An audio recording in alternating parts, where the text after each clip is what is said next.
Happy Monday, guys. Mrs. Solberger here.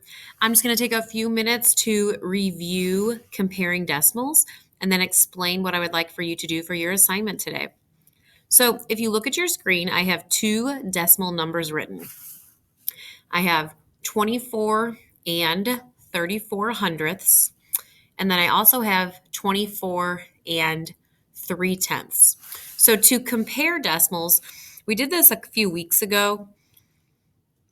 When you compare decimals, you want to think about those symbols less than, greater than, or equal to.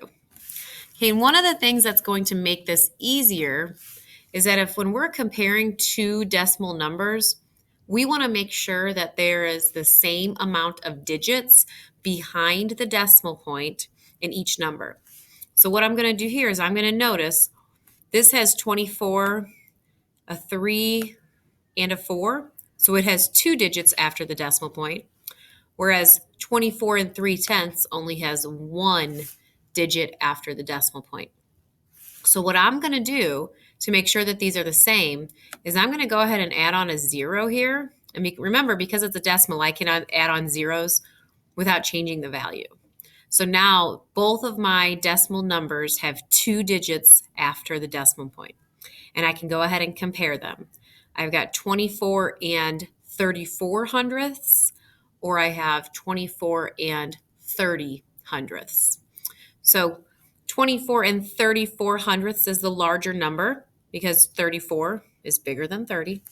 So remember, what I'm going to do is I want to make sure that when I put my symbol in, the opening on my symbol or the large part of my symbol is facing towards the larger number. Remember, you may think back to younger grades. The symbol wants to eat the larger number. So that large opening is pointing towards the larger number. Okay, now I do want to show you one more example because just like always, your book does try to trick you sometimes. So I'm going to give you two decimal numbers on here. I'm going to write 10 and 6 tenths. And then I'm also going to write 10 and 60 hundredths. All right. So the reason why I say this can be tricky is because both decimal numbers have a lot of the same digits. We've got 10 decimal point 6, and we've got 10 decimal point 60. Now there's a couple ways we can think about this. One of the ways that you could look at this is you could say, well, I know the 0 on the end doesn't matter. So if I would take that away because it has no value, 10 and 6 tenths would be the same thing as 10 and 6 tenths. The other way I could think about it is the way I just explained to you on the previous problem. If I look here, I have one digit after the decimal point. Here I have two digits after the decimal point. So what I'm going to do is I'm going to add on a 0 here so that now I have two digits behind this decimal point as well.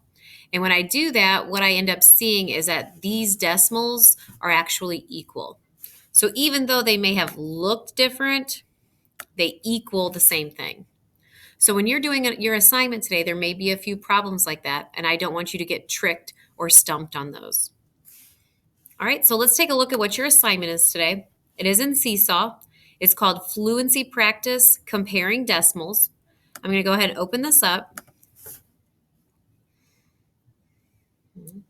There are 21 questions on here. I know that seems like a lot, but I think you guys will go through these pretty quickly. I'm going to go ahead and zoom in a little bit. All right, so what I'm going to do is I'm going to look, and I'm then going to use my drawing tool to draw my greater than, less than, or equal to sign to make each comparison statement true. So I'm going to look here, 0 and 2 hundredths, and I have 0 and 2 thousandths. The bigger number is 0.02 or 2 hundredths, so I'm going to draw my symbol with the big opening facing towards that larger number. Hopefully this is a review for you guys. I know you got this. Work hard, keep working hard. I'll see some of you tomorrow, and everyone else, I hope you have a great break, and I will see you in January. Good job, guys.